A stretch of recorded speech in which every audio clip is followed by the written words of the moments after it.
No hay estabilidad sin solidaridad y solidaridad sin estabilidad. José Manuel Barroso.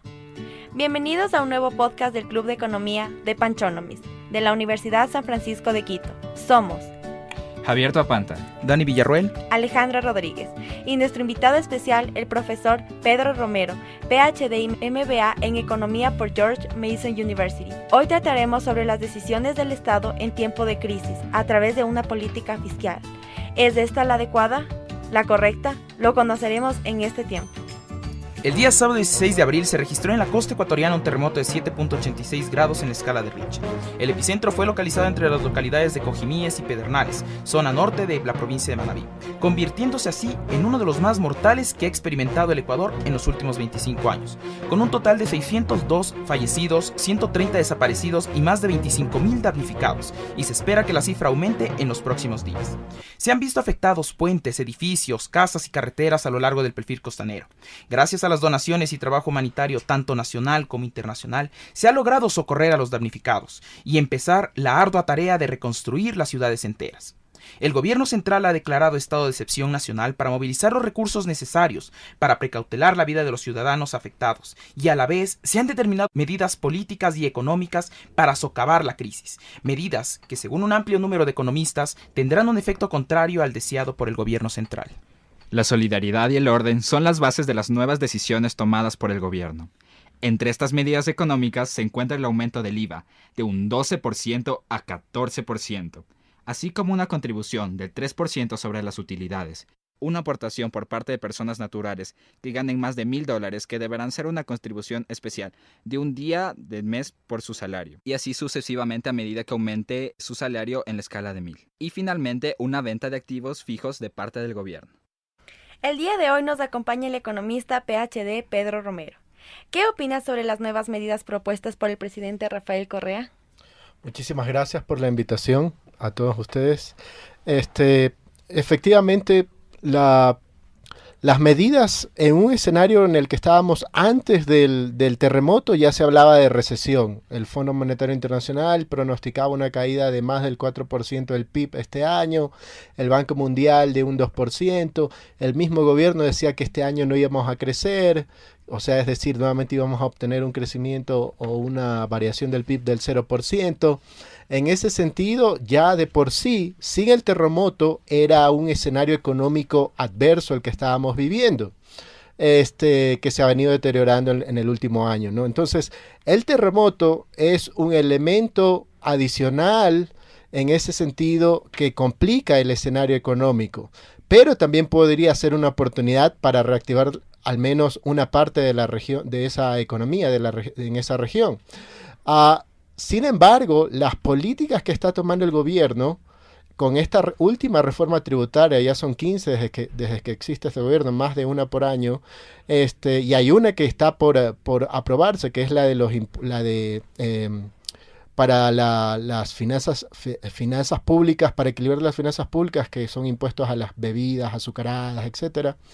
Pero esta, adicionalmente, ¿no? Se espera recaudar entre el IVA y los otros impuestos que ustedes mencionaron, aproximadamente 1.400 millones, por allí, un poco más, un poco menos, dependiendo de la elasticidad.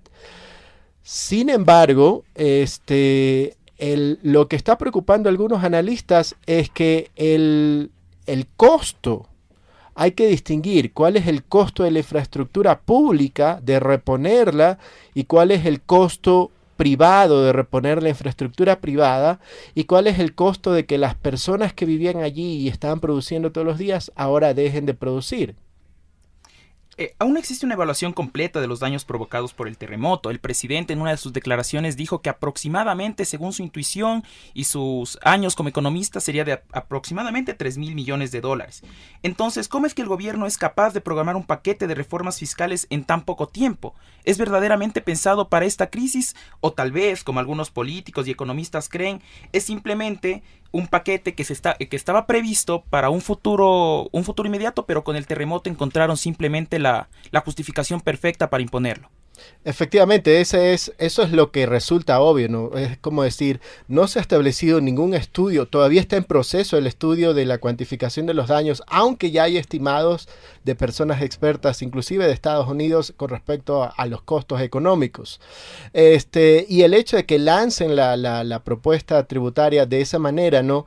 Efectivamente, hace sospechar de que era algo que ya tenían listo, y este escenario, lamentablemente, les facilita a ellos, porque las personas hoy en día en Ecuador, que estamos bastante unidos, percibimos como que, bueno, hay que sacrificarnos porque es por la región de Manabí, Esmeraldas, etcétera, y ellos nos necesitan. Entonces es como que estamos más predispuestos a pagar esos impuestos. Sin embargo, eso es peligroso porque el gobierno no necesariamente los usaría de la mejor manera o de la manera más transparente.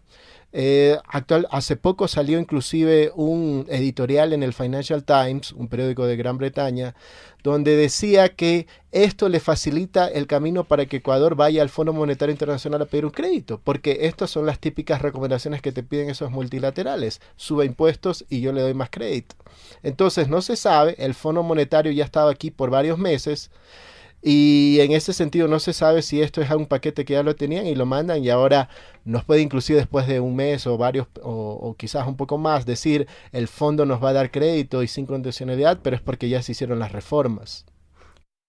Entonces, ¿usted cree que lo mejor que podría hacer el Estado en este tiempo de crisis es dar incentivos a las provincias afectadas para que pueda surgir una reconstrucción espontánea y más rápida? Claro que sí, o sea, ¿a qué me refiero? Y esto se ha hecho en algunos lugares. Estamos ante un escenario recesivo. Entonces, ahorita, supongamos, voy a dar dos ejemplos. El primero sería, supongamos que el gobierno dice, ok, porque tenemos que financiar reconstrucción de infraestructura pública, que como más o menos se ha estimado es alrededor de 700 millones solo en carreteras y edificios públicos. Uh-huh.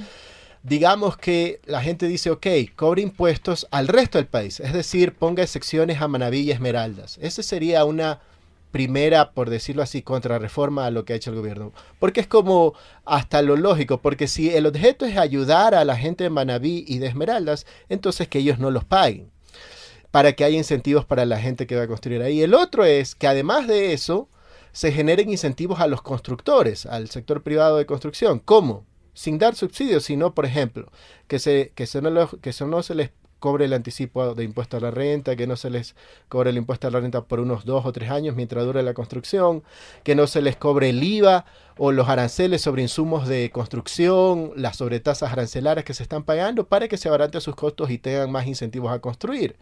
Entonces, en ese sentido, aprovechar eso para que haya mayores incentivos y ganas de ir a construir. Y además también, obviamente también tendría que ir de la mano, porque habrá personas allí que perdieron hoteles o casas que de repente por una u otra razón sí tienen los recursos ellos mismos para reconstruir. Pero a lo mejor si hay personas de recursos más humildes que sí necesitan una ayuda. Entonces allí yo sé que aquí mismo las cámaras habían pensado, antes de la reforma era todo esto, en donar, en generar fondos con los bancos, con la asociación de bancos, etcétera, para poder ayudar a estos sectores, pero todo eso se pudo haber detenido simplemente por esta reforma. Entonces, ese es el problema de este tipo de políticas. Claro. Irónicamente, el presidente Correa, un par de días atrás, durante su discurso en el Vaticano, criticó y atacó directamente al sector privado de la economía, criticándolos de velar solamente por sus propios intereses. Sin embargo, durante esta época de crisis, el sector privado ha sido el que más ha movilizado toneladas de recursos, ha dispuesto de su producción, de bienes y servicios para el beneficio de los damnificados. En su contraparte, como usted lo señaló, el gobierno tuvo que esperar 24 horas hasta que el Ejecutivo arribe a Manta para empezar a desplazar los recursos que el gobierno central poseía. ¿No es esto una prueba de que el Estado debería dejar de controlar todo aspecto de la economía y la sociedad y en lugar optar por una estructura más liberal? Esa es una excelente pregunta. Definitivamente lo que aconteció aquí en Ecuador el 16 de abril es una falla del Estado, ¿no? Así como en economía, ustedes que son en economía saben que teóricamente hay todos estos argumentos de las fallas del mercado, ¿no? Que bienes públicos, información asimétrica, etcétera. Pero en este caso es un hecho real y práctico, nada teórico, el hecho de que falló la estructura estatal. El Estado debe cumplir su rol, seguridad, a lo mejor para estos mismos casos de eventos, de fenómenos naturales, estar presente, pero bien, o sea, que no sea una persona la que funcione, sino que el Estado, la estructura estatal, sea fuerte y eficiente, sin necesidad de que intervenga todos los sectores de la economía, ¿no? O sea, entonces en ese sentido, quizás valga la pena preguntarse ahora, bueno, ¿de qué nos sirve tener un Ministerio del Buen Vivir si cuando viene un terremoto no sirve para nada? ¿De qué nos sirve tener una agencia que regula el poder mercado si eso al momento de tener este tipo de cosas que son las relevantes porque se trata de vidas no funciona? Entonces es quizás el momento de preguntarse cuál debe ser el rol del Estado. Sí, exacto. Como pudimos ver con el aumento del IVA, esto va a agravar la liquidez dentro de nuestro país. A su vez, este va a generar una disminución en el consumo y esto va a conllevar a una disminución de las ventas. Así, las utilidades también se van a ver afectadas y el impuesto a la renta. Es por eso que se ha dicho que lo mejor será disminuir el gasto público, como lo hemos hablado anteriormente, así como los ministerios, las sabatinas, que muchas personas creen que se debería disminuir. El hecho de tener un gasto público está motivándonos a tener un mayor endeudamiento. A su vez, este está igual generando un efecto de desplazamiento en cuanto al sector privado, que es muchas veces la base de la economía. Y está quitando el incentivo a muchas empresas extranjeras que pueden generar aquí una inversión extranjera, que creo que también sería una solución adecuada en la situación en la que nos encontramos en el país.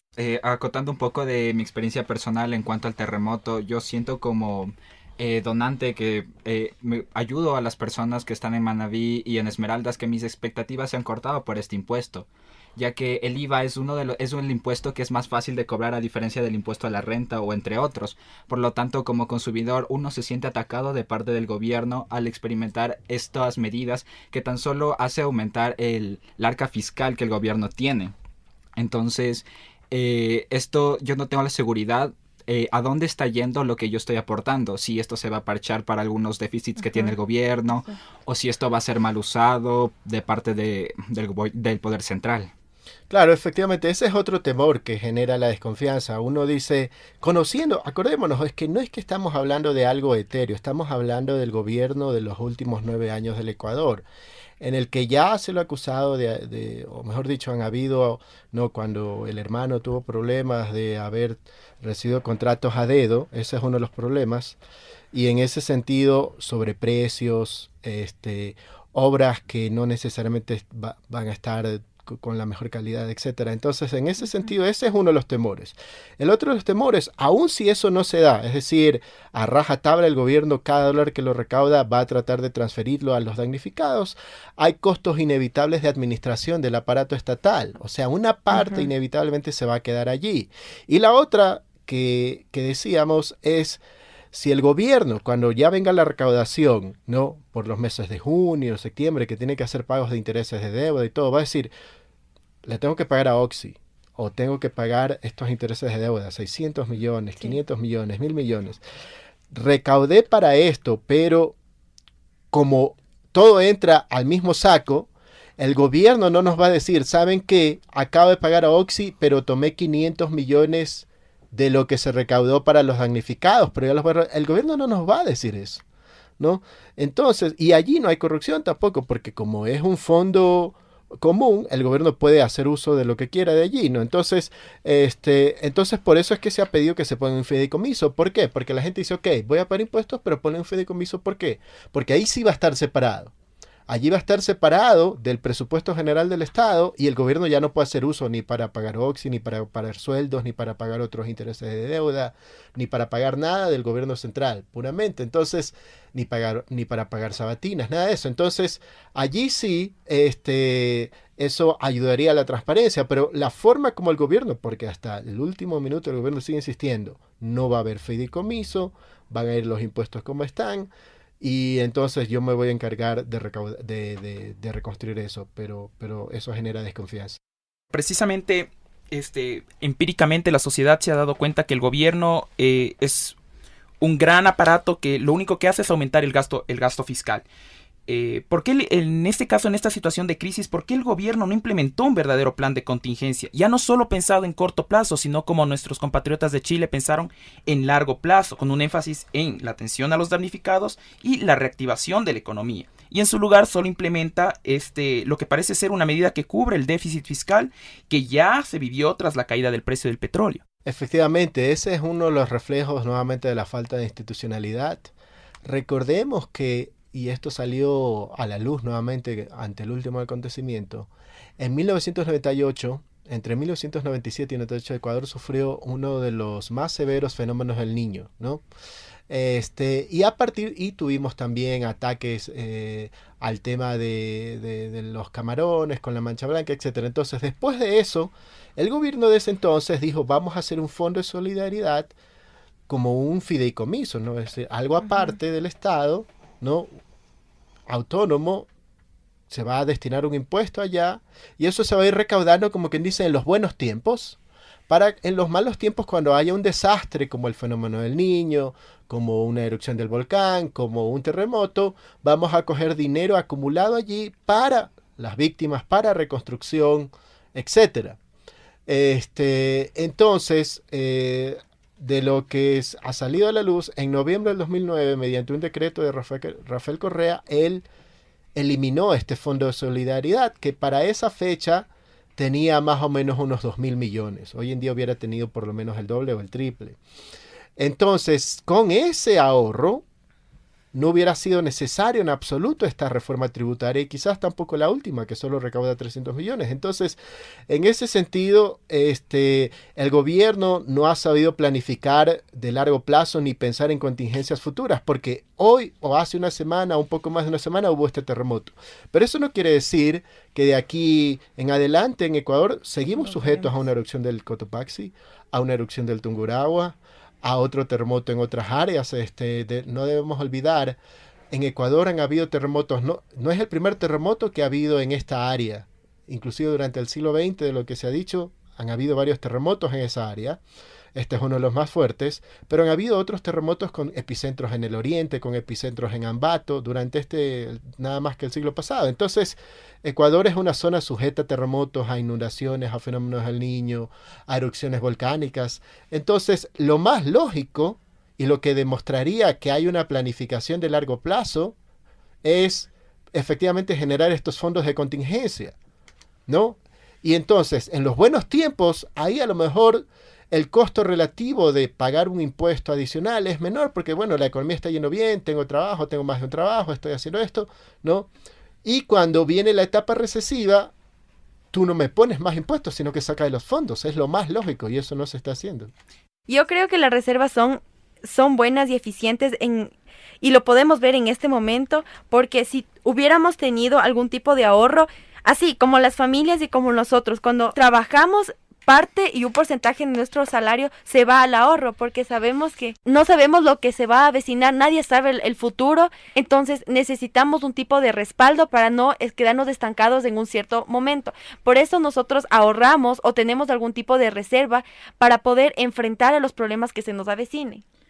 Entonces, esta recaudación fiscal, ¿creen ustedes que se va directamente al gobierno en pos de incrementar el déficit fiscal y tener más tributo y para poder parchar ciertas partes? Entonces el IVA es un impuesto en el que afecta a la mayoría de la población, especialmente a la clase trabajadora, a la clase media y a la clase humilde, y es más fácil de recaudar. Entonces, Dani, ¿qué crees tú sobre el incremento del IVA? ¿Es adecuado? ¿Es la medida más óptima? ¿O es quizás la forma que el gobierno tiene para sacar impuestos de manera más rápida y eficaz? En el caso de épocas de bonanza, precisamente es en estas épocas donde el gobierno, como ente centralizado de la economía, debería ahorrar, debería mantener este dinero respaldado en caso de crisis. Recordemos que el gobierno, en estas épocas de vacas flacas, no tiene un solo centavo en cuenta de activo líquido para simplemente intervenir en la economía y restaurarla. Yo creo que en gran medida esto es un juego político que se está aplicando en nuestro país. Se aplican medidas tributarias para tratar de parchar este déficit fiscal que nosotros tenemos, del gran endeudamiento. Pero ¿qué va a pasar en los siguientes gobiernos? ¿Cómo los siguientes gobiernos pueden superar la crisis de manera eficaz? No tenemos reservas. Y hay que recordar que también activos fijos como las hidroeléctricas se deprecian con el paso de los años, y esto causa también mucha ineficiencia. Quizás en el futuro se apliquen medidas de reducción del gasto público, se tenga que vender estas hidroeléctricas. Sin embargo, Esto nace a raíz del mal manejo que ha sufrido la economía centralizada en el Estado. Y enfocándonos en otro sector, ¿qué cree usted que son las expectativas en el sector turístico, en el sector pesquero? ¿Cuál ha sido más afectado? ¿Qué podríamos hacer para incentivar a estos sectores a recuperarse? El sector más afectado ha sido el turístico y la gente que en los pueblos como Pedernales o Muisne vive del turismo y alguna pesca artesanal. Porque la pesca industrial en Manta, por ejemplo, esa no ha sido afectada. Algo que se ha planteado es que el gobierno les dé incentivos a estas industrias como la pesca industrial para que contrate a las personas de estas localidades. Por ejemplo, un incentivo puede ser, como decíamos un rato, eliminar los anticipos a la renta, o en otro caso que estábamos hablando, si hay gente de estos pueblos, en lugar de quedarse allí a vivir en albergues, que vengan mejor a vivir a las ciudades donde hay trabajo y que se reduzca un poco o se flexibilice el salario mínimo para que se los pueda contratar. Entonces, pero como decía, ¿no? El sector más un poco los camaroneros en Pedernales, pero acordémonos que son personas que no necesariamente viven allí y ellos se pueden reactivar más fácilmente. Pero de allí en realidad el sector más afectado ha sido el turístico, pero focalizado a Pedernales, a Muisne, un poco Manta, porque obviamente el sector turístico de aquí de Quito o de Galápagos o de Salinas, esos siguen activos, ¿no? ¿Qué opinan ustedes sobre cuál va a ser las expectativas futuras del sector turístico? Como ya lo ha dicho Pedro, en este momento el sector afectado es el turístico, no el sector pesquero ni el sector camaronero. Entonces, Ale, ¿qué piensas tú sobre cómo se va a poder recuperar este sector? El sector turístico se va a ver afectado en gran magnitud porque muchas ciudades deben recibir algún tipo de ingreso solo por el turismo y ahora ya nos enfrentamos a las vacaciones, sobre todo en el sector de la sierra y sector de la Amazonía. Entonces las personas van a dejar de acudir a lo que es la playa por el miedo que van a tener de enfrentarse a algún tipo de catástrofe como la habíamos ya vivido. Además, yo creo que las personas no debería y el gobierno no debería estar viendo algún tipo de ayuda para que la gente esté ahí y solo esté consumiendo. Por el contrario, yo creo que la gente lo que deberíamos hacer es sacar provecho de cada uno de ellos, trabajar para que ellos obtengan salarios y puedan reactivar el consumo de la economía. Yo sé que debemos ayudar a la gente, pero no puede la gente solo estar consumiendo, sino debemos darle oportunidades de trabajo y esto se debe de encargar el sector privado, ya que en sí la cuenta de salarios está demasiado alta, sobre todo en el presupuesto general. Debemos aumentar nosotros la cuenta corriente. Bueno, para concluir, queridos oyentes, necesitamos una política de austeridad verdadera de parte del gobierno central, a la vez que necesitamos buscar incentivos para la reestructuración económica de las provincias de Manabí y Esmeraldas.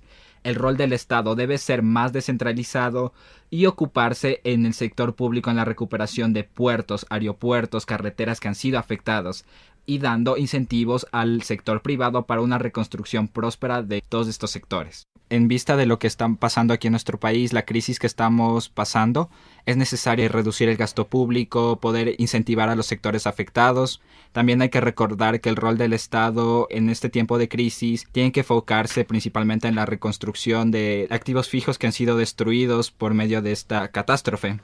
Entonces, para finalizar, queremos dar una despedida y que sigan escuchando la siguiente edición del podcast de Club de Economía de la Universidad San Francisco.